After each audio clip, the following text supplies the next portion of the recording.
Forbes Books presents The Great Digital Transformation with Gerard Zatvani, highlighting the pioneers that reimagined possibilities and reimagined businesses.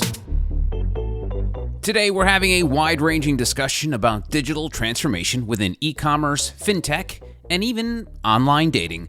Our guest is Martin Aubut, the CMO at Nesto, a Canadian online mortgage brokerage firm. Martin is a 20-year tech vet who has led numerous organizations and digital transformations within renowned companies such as L'Oréal Canada. Now he's the Chief Marketing Officer at Nesto, one of the fastest-growing Canadian fintech companies, which is on a mission to offer a positive, empowering, and transparent property financing experience, simplified from start to finish. We're going to get into all of that, plus the keys to mastering a digital transformation and what it means to bring an electroshock approach to change. Hey, Gerry, how are you today? Great. I'm in Montreal here. I am with my friend Martin, really having a great time talking about all kinds of interesting subjects. It's really good to have you here, Martin. Thank you, Gerard. It's a pleasure to be here. Yeah, and his name is Martin Aubut. He's the CMO at Nesto. And Martin, so every time someone comes on the pod, I always do some research and find out more about him. And I look back, and you had to hit your button to see past experiences twice because you've been in this tech game for quite a long time. And I don't mean to age you, but you're going back to the early 2000s.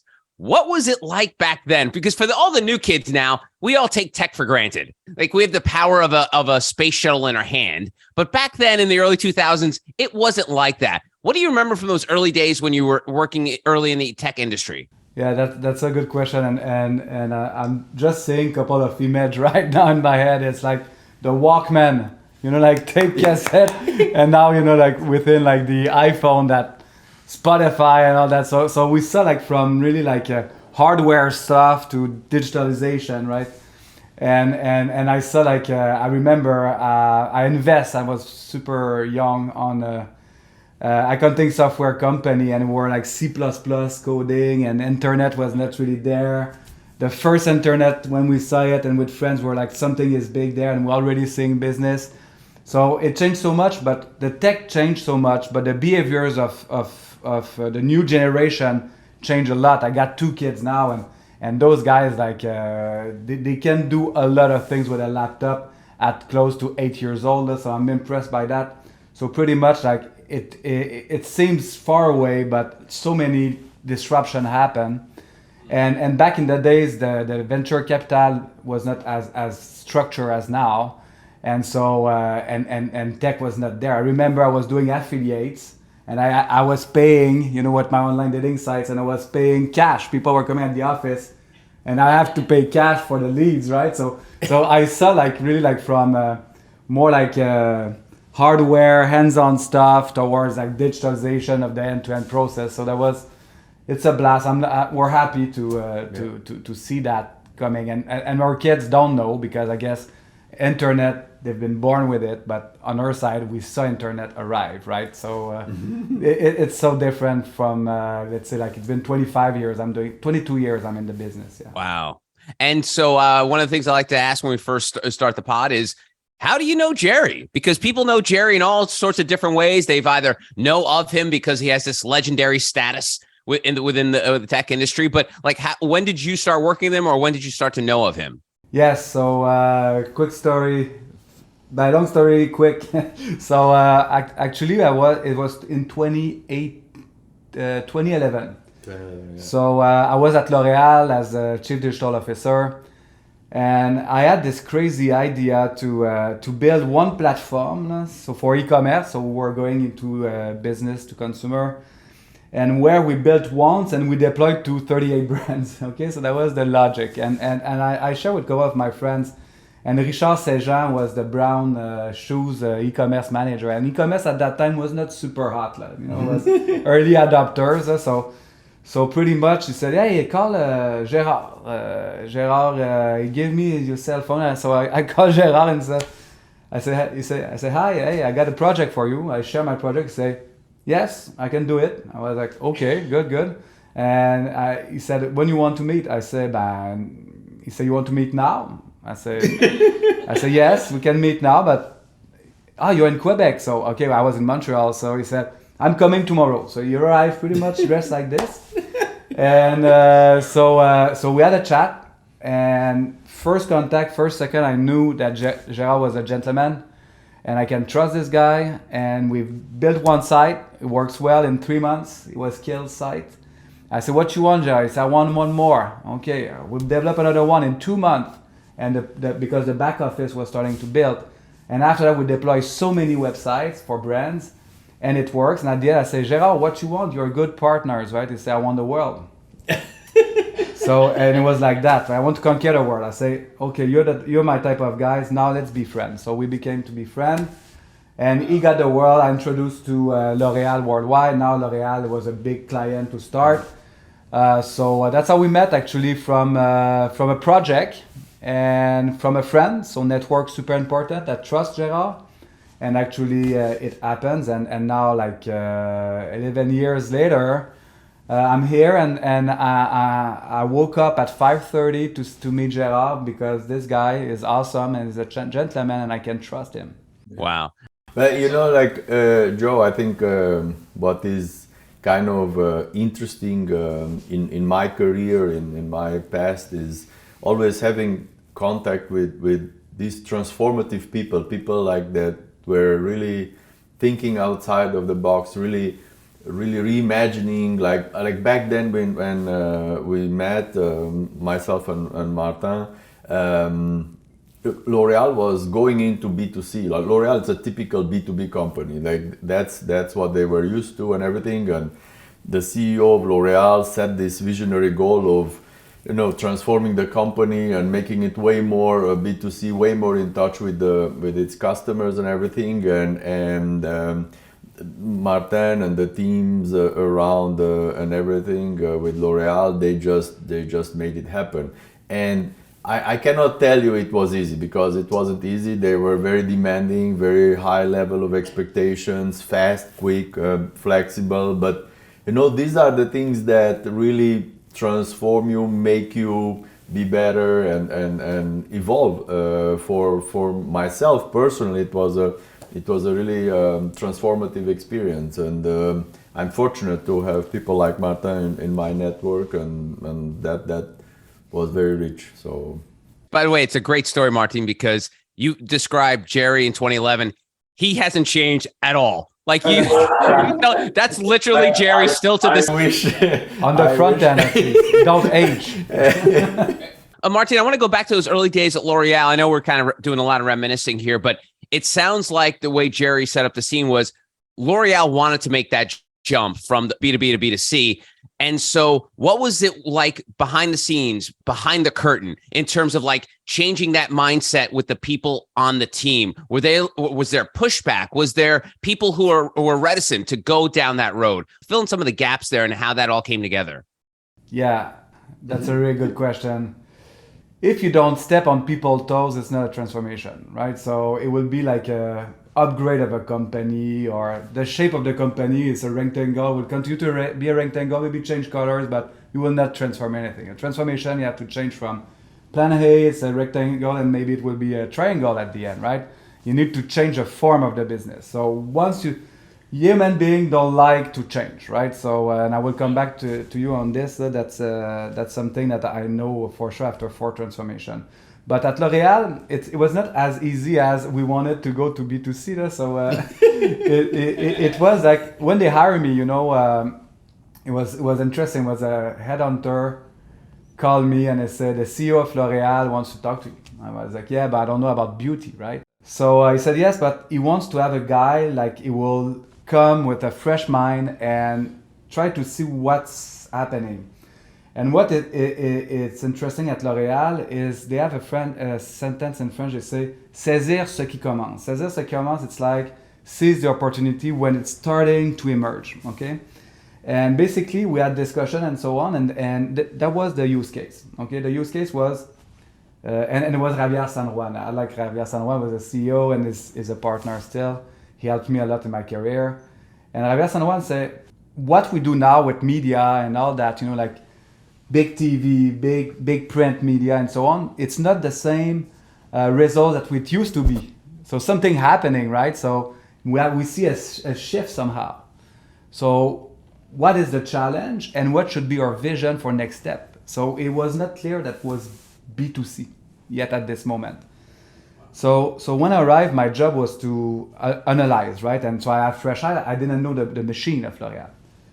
And basically what we find out is the retailer was so strong in terms of they had the data.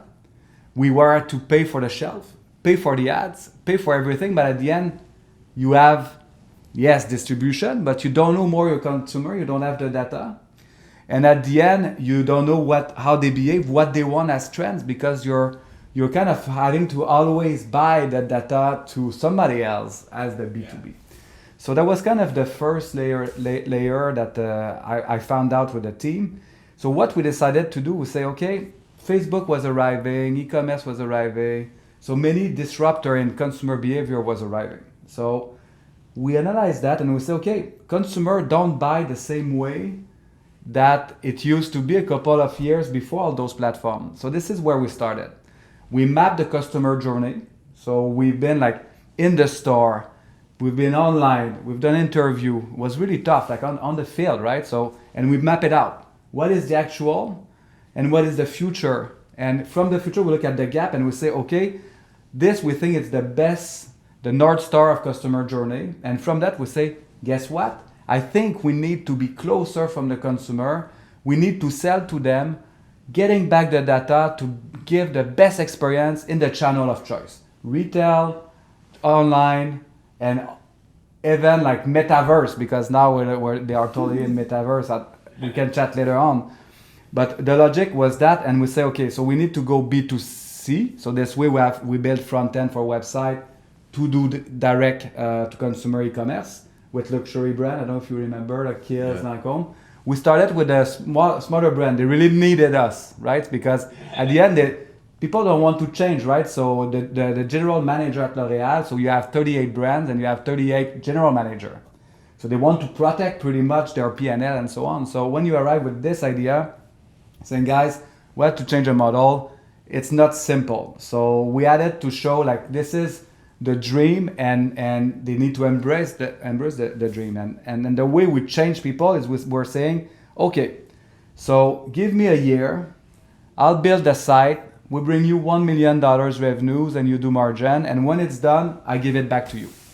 That was the best way we find to make sure that the corporation will embrace it, because people don't want to lose something in transformation. So that's how we pretty much manage. And when they were seeing results, I like to say transform while you perform, right? Because if you do a transformation and your board always say like, hey guys, the numbers no good, you're dead, right? So we're always trying to get like hockey stick to bring credibility. So people follow you, they start believing it, and after that it starts transforming. But the worst thing is having a big project of transformation, not looking at the P&L. So everybody is against you, and usually transformation don't work. So that's many paths that we find out that human beings don't like to change, but if they see the future and they see it quick and you get credibility, this is where after that you can start your digital transformation. And basically it's a transformation leveraging digital capabilities from digital change behaviors of consumer. Always start with customer first and not like a system transformation. This is what I found out after many years. And then it's interesting how you're talking about data and how you analyze the data, and then you look at the patterns, you look at how customers are interacting. I think properly understanding the data and how it flows through your business, how it comes from the consumer, how it gets to the business, how it goes through various channels within the business, and being able to make sense of all of it. I think it lies really at the foundation of understanding and knowing how that will show you how to transform, as you mentioned, how to transform the business. Yeah, and I love the line, transform while you perform, because I think that's a lot of difficulty for for companies because it's as if like, the old adage of trying to steer a cruise liner. It's slow, but while you're trying to transform, while you're still trying to be a business, if you transform a startup while it's getting going, that's a totally different thing. But when you're an established company, how difficult was that to maintain that performance level for a big brand like that while you were transforming? Basically, we had an opportunity, right? So sometimes it's timing and business. That's what I found out. But I guess everybody knows it. But sometimes timing don't come. But this time it happened. So we had something you have something in US that it's Black Friday, right? So Black Friday it's really huge, and back in the days was even bigger. Now it's Cyber Month, we call it, but at that time was like a couple of days, and that was happening. So we had e-commerce, couple of e-commerce sites, and we were running some e-commerce sites for the US too. So Critical Mass was there with you remember Biotherm Shumura.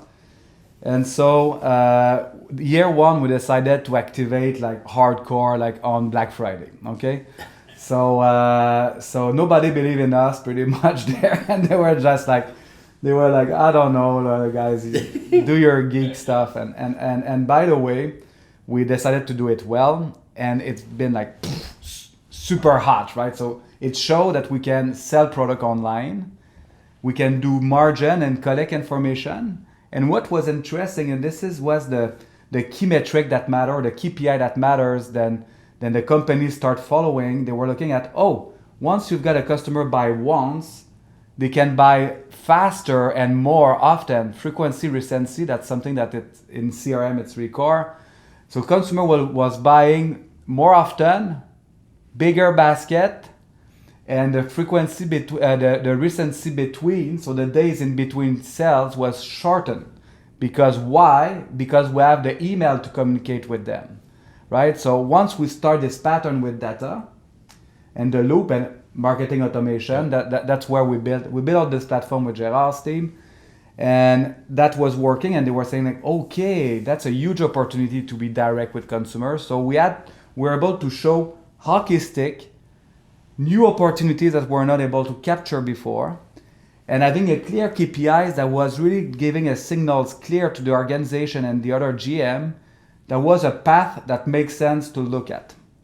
So this helps a lot. And after that, we're able to show other hockey stick, showing that media efficiency from SEM, the paid and so on, was maybe more interesting than putting all our dollars in media. So we pretty much flip our media mix towards like digital at that time, visit TV, and we test new things. So it was not only like it was the business side, but the way we're doing and making business change based on data. Because before on TV, you throw money in, you've got media metrics, data, it's panel, and hopefully it's work. But in digital, you can control from the top of awareness, consideration, top of funnel towards conversion, and make them buy more often, and at the end becoming a loyal consumer. So that's kind of how we play. Timing, do it big, show hockey stick, show signals that it's a new models coming that you can make interesting amount of dollars, and transforming the way you spend, and you will be more efficient. And at the end, GM is happy because it's do the number show growth, is getting an edge in front of competitor. And now at that time they were saying, okay, Martin, what is the next project? And this is where we're starting to play in AI and different crazy things like that, and omni-channel.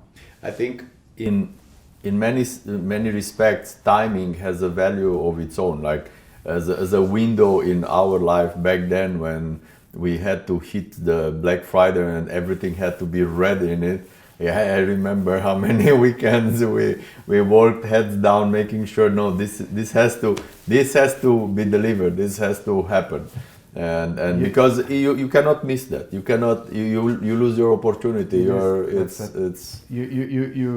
say it, and the first time we've done it, we were like it was like a structure chaos. And after that, the years to come, it was becoming the new normal, right? That's what is interesting in transformation. So you transform something, that you change a format and so on. Hopefully it works good. And after that, like 5 years after at L'Oréal, Black Friday and it was Cyber Month. We were starting a month in advance. We are preparing that 2 months before. All the GM was supportive. The CEO was even like massaging us, bringing us food to do it right. So it was becoming the new normal in the company, and that's what is a transformation. And transformation needs to happen fast, 3 to 4 years. After that is more like you're losing your burning platform. So if you want to disrupt, go big.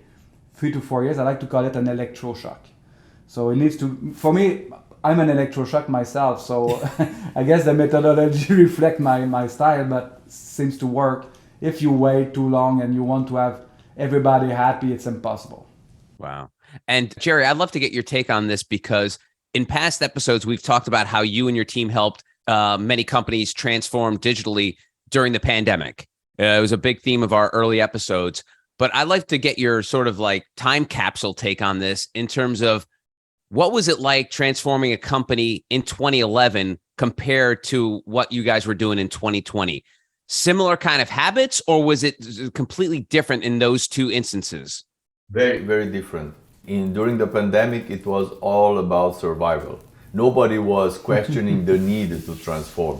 You didn't have to convince anybody. You didn't have to. They said, okay, how fast can you do this for me? Like really, everybody was in. Okay, let's go. Meanwhile, back in those days, like the organization had to follow. Martin had to sell this to the organization, and then the results, like transform while you perform. You have to perform. You really have to make sure that's really the part that convinces the organization and brings everybody along for the journey.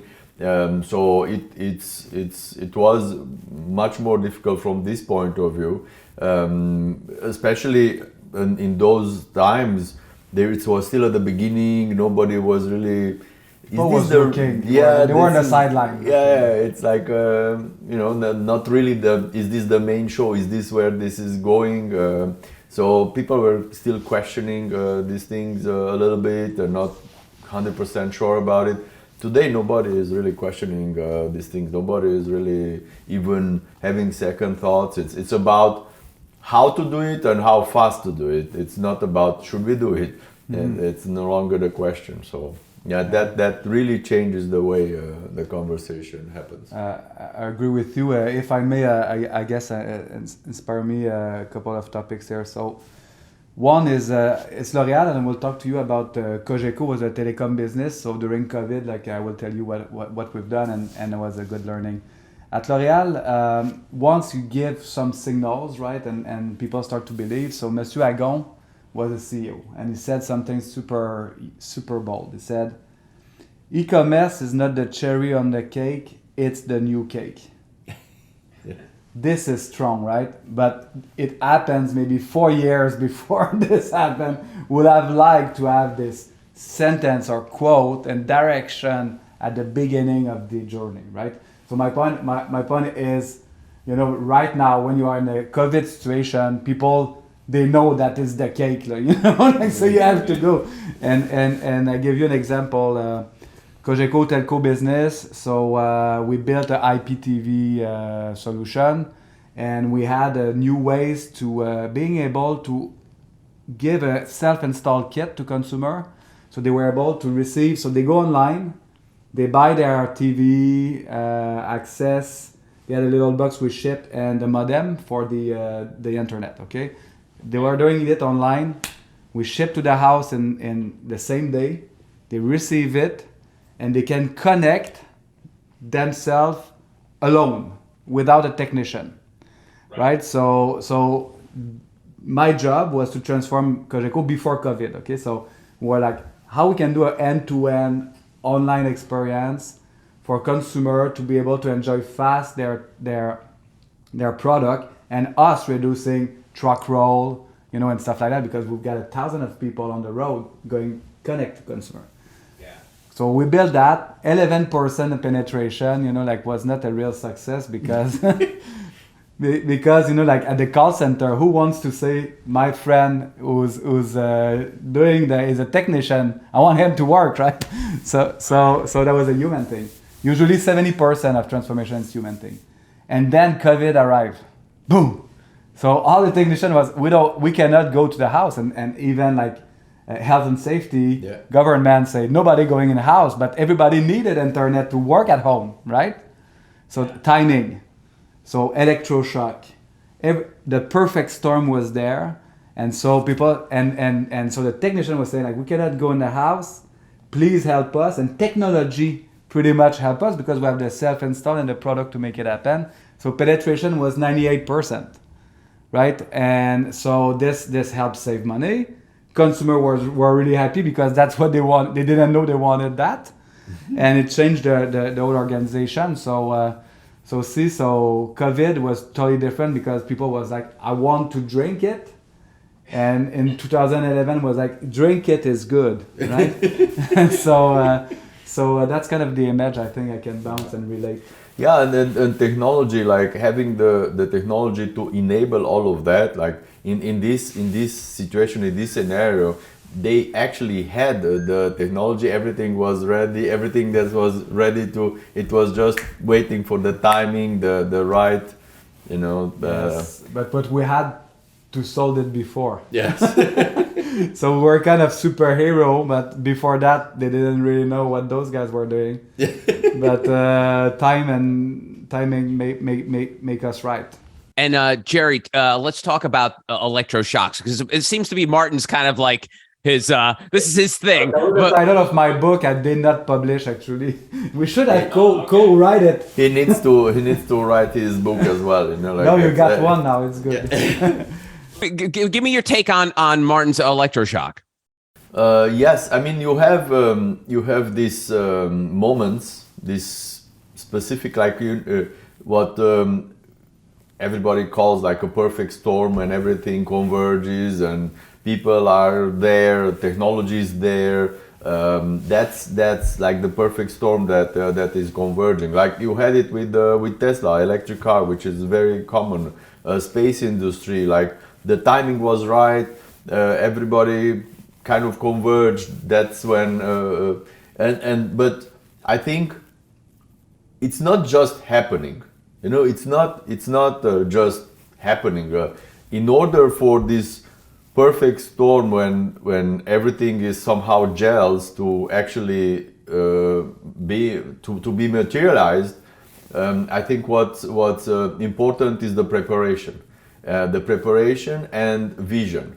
Like on one hand, you need to be prepared. You need to have all the pieces of the puzzle there. You need to get ready, and then the vision, because you need to know where you're going. If you don't know where you're going, even if you have all the pieces of the puzzle there, it's not gonna work.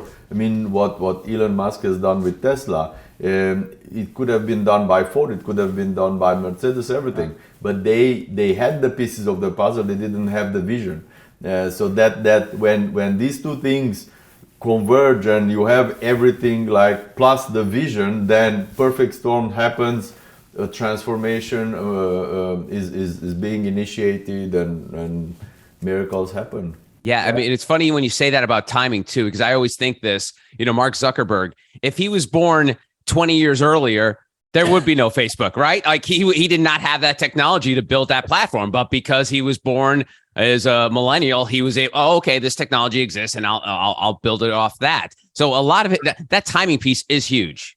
I think even further, like Facebook was not the first social network, Orkut. It's Orkut and MySpace and many others, but it was the good combination between the pieces of the puzzle, a vision that was more aligned with what the customers and people were needing, which kind of like made it take off, and I think this really makes a difference too. Like if you had MySpace was like 2-3 years. Also in search we have the same thing. Google wasn't the first search engine, and many tried before, but Google really was able to find the right balance, the right pieces of the puzzle with the right vision, well aligned. Simplicity, speed. Like it's which made brought together the elements and really made the perfect storm happen. Yeah. The electroshock. Because the first for me social networks was the online dating sites, and so I know I was in this space at the moment. So basically, in online dating you have two profiles, a search engine, you match people and they chat, right? So that was the component was there. But what Zuckerberg have done well is the social graph. So because we developed a social network, MySpace was there, we create Espace kind of way. So it was the new foundation of the social networks, the online dating platform. And so, but what we're starting to crack was a social graph, how you connect people together, and it's creating the network effect. But he saw it and he built it before us, so he killed us. So that was a little story on this. And you know, we're talking about timing. Now Nesto, so Nesto is our new company, and pretty much during COVID, a lot of people were trying to move from the cities, trying to buy because the interest rate was super low, right? So it was kind of a fire. So a lot. Nesto is mortgages. Mortgages, yeah, mortgages online. We decided to do so. So this happened. But the point is timing happening, but banks could have take the opportunity to go faster, right? And it's entrepreneur and startup decided to do it because back office is so complex in a bank, super hard to move, right? So we started from a clean slate. And now, you know, like during that time, everybody wanted mortgage. It was amazing. Like we never seen that before.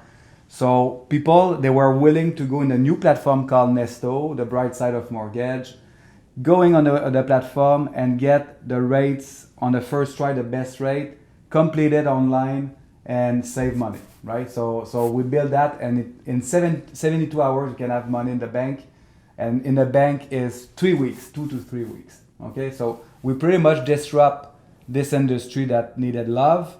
Why the industry did not change is because maybe banks have a lot of money too. You know, when you have a lot of money, you don't think the same way, and you've got many people to convince to do change and investment. So we decided to do it, and now we're super happy to do. But now the market changed. So post-COVID, inflation, interest rates, same thing in the US.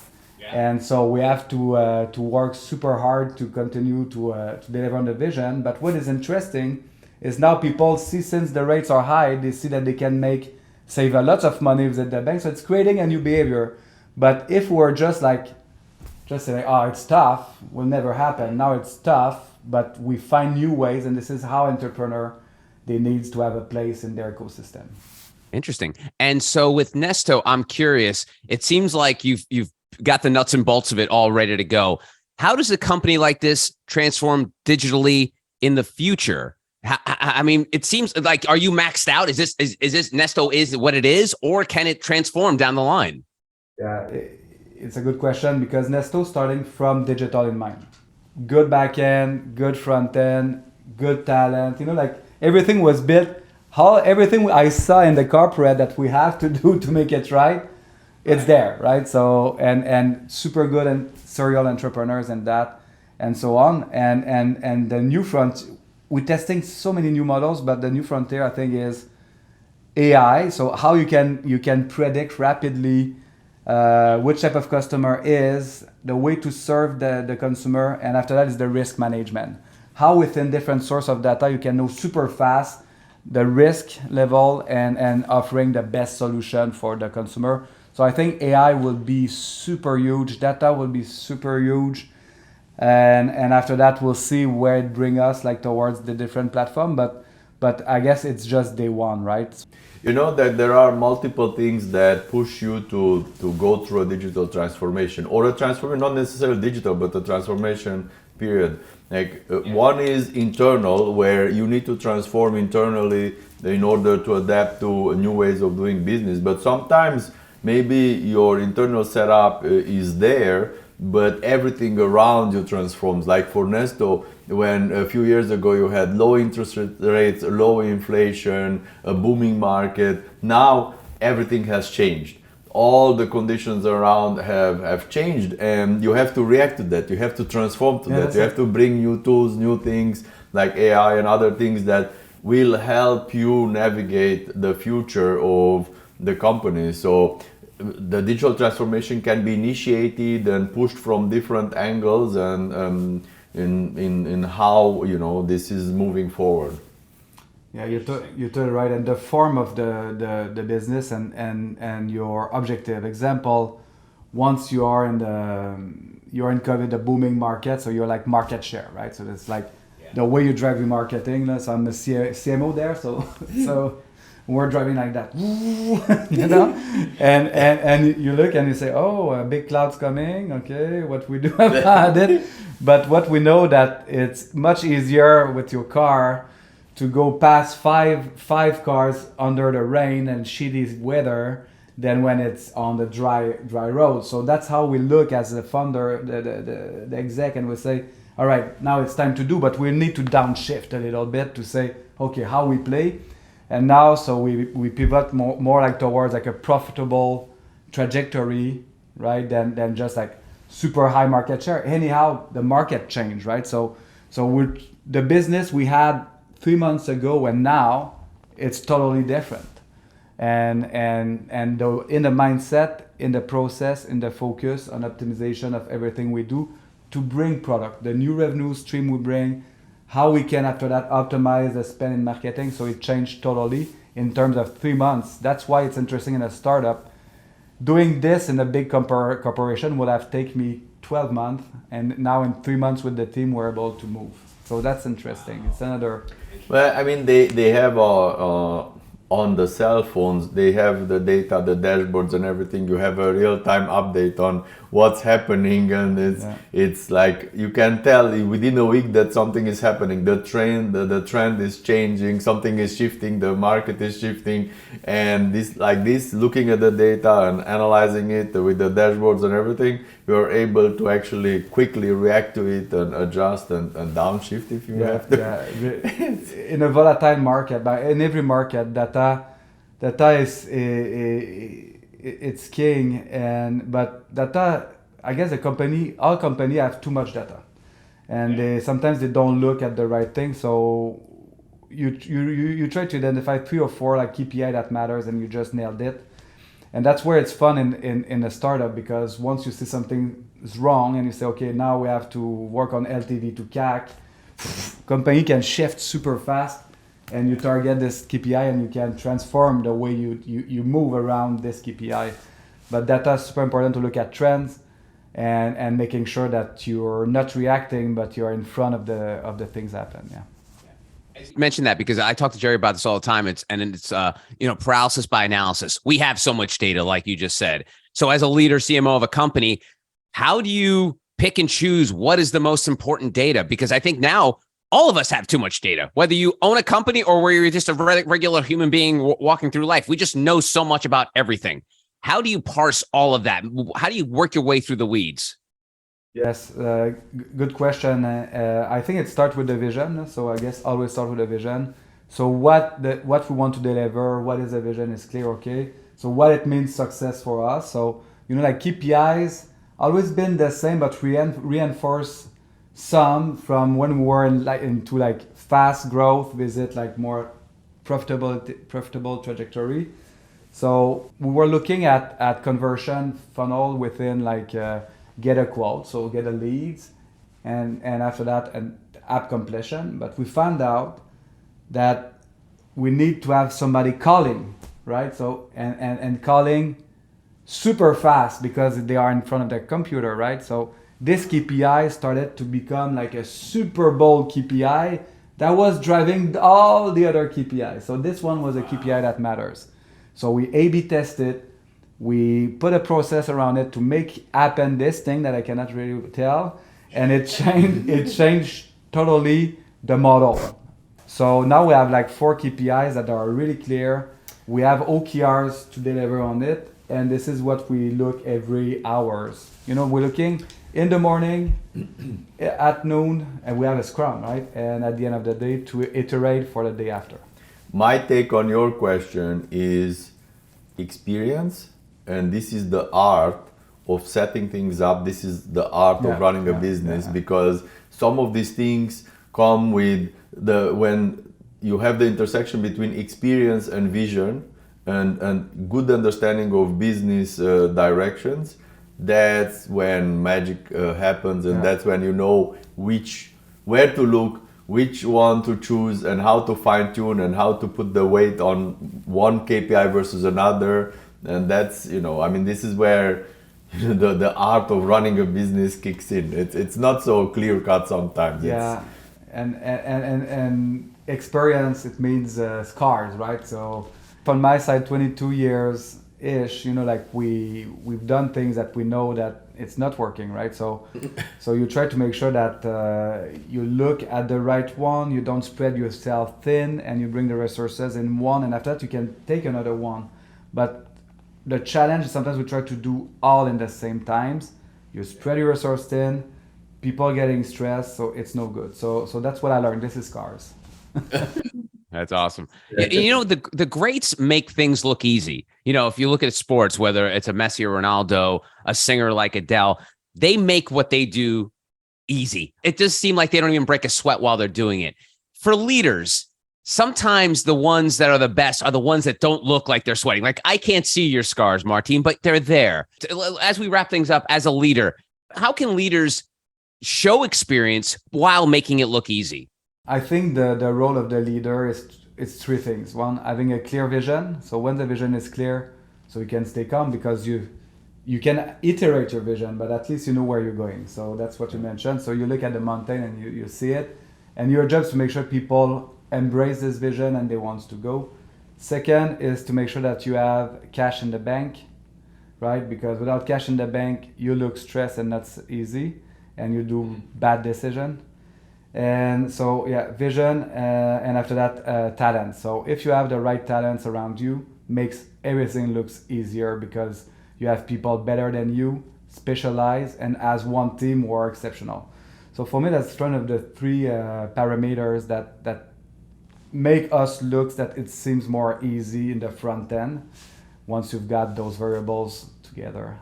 Leadership, it's about like being passionate, people understand where you're going, you unleash the talent of people, so they are their own limits, and I think that's what it's leadership. It can be different form, but that's how I see it on my side, People respond well to passion, people respond well to clarity of vision. It kind of corrals the troops, it brings everybody together, with a clear vision, knowing where you're going, and having the means, with the right team, nothing is impossible. And cash in the bank. Very important, cash in the bank. Martin, thanks again for joining us today. Thank you very much. It was really fun. It was my pleasure. Thank you. To be with you today, and hopefully it helps somebody that's watching this. That's my goal today. If it helps one person, that's good. That's the point. That was Martin Aubut, the CMO at Nesto. You can connect with Martin on LinkedIn and find out more about Nesto at nesto.ca. This has been The Great Digital Transformation with Gerard Zatvani. To participate in the conversation, go to gerardzatvani.com. The Great Digital Transformation is a production of Forbes Books.